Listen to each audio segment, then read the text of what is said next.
कि ये बड़ी एक आज निंदनीय घटना हुई है। रोड्स को इन्होंने ब्लॉक करने का काम करा, फिर उसके बाद कंक्रीट के बैरिकेड लगाए। ये केवल और केवल सरकार का डर आपको दिखाने का काम करता है। धारा 144 लगाने का काम इस सरकार ने करा कि ये बड़ी एक आज निंदनीय घटना हुई है।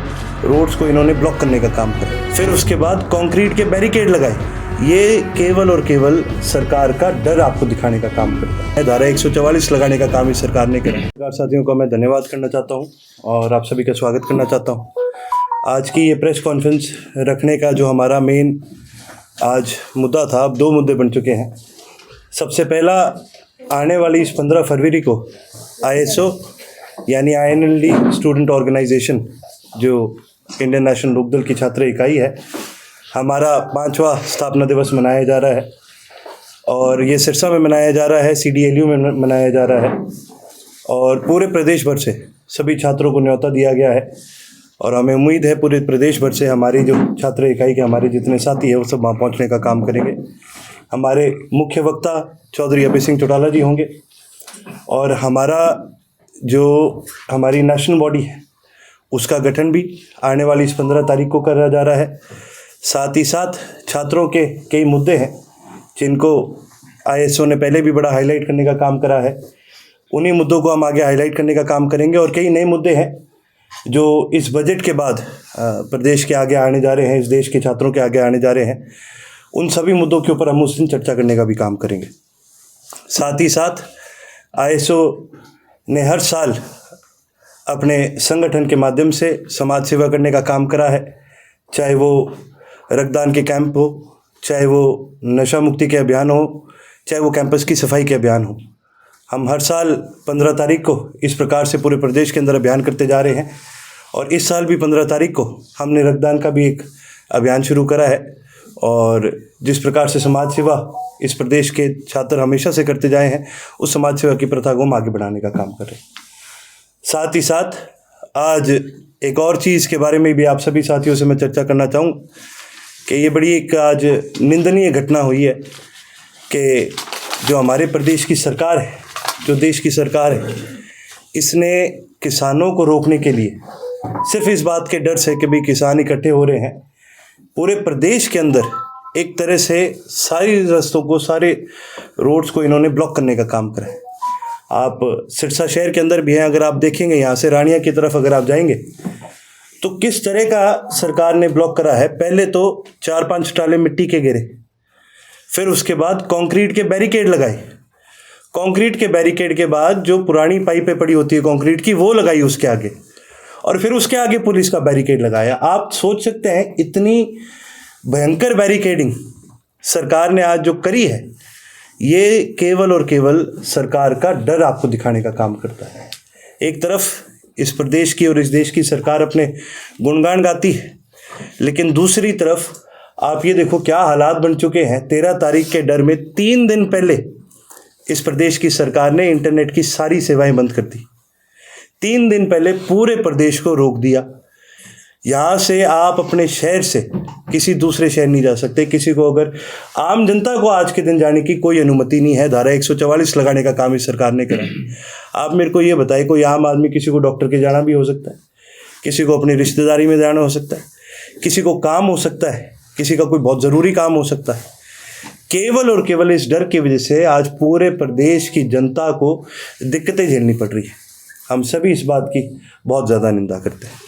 बाकी आपकी तरफ से कोई भी सवाल हो आज के दोनों विषयों के बारे में तो आप खुल करके इस बारे में चर्चा कर सकते हैं।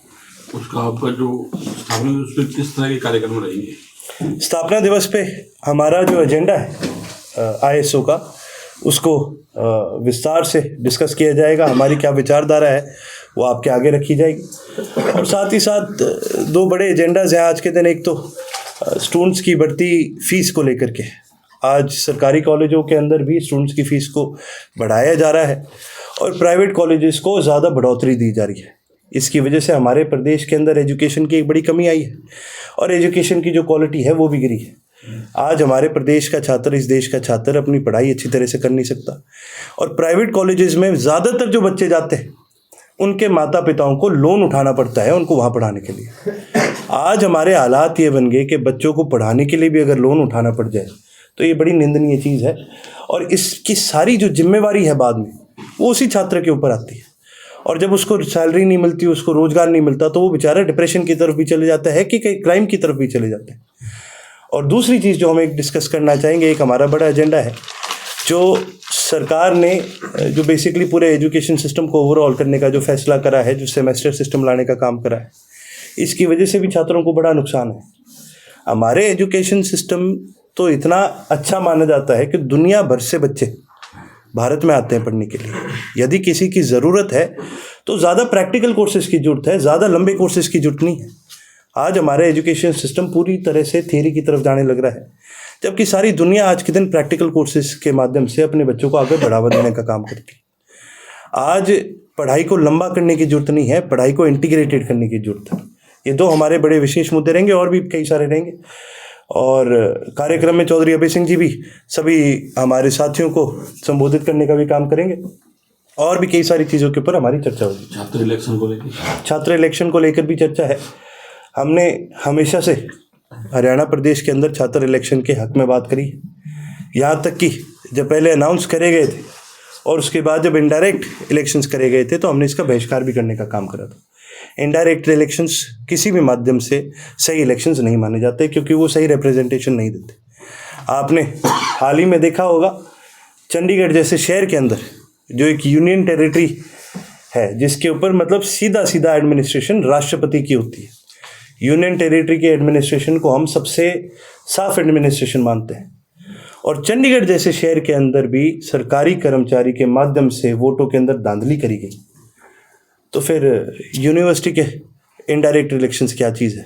इसमें तो सरकार हमेशा ही अपने बच्चों को आगे बढ़ाने का काम कर सकती है।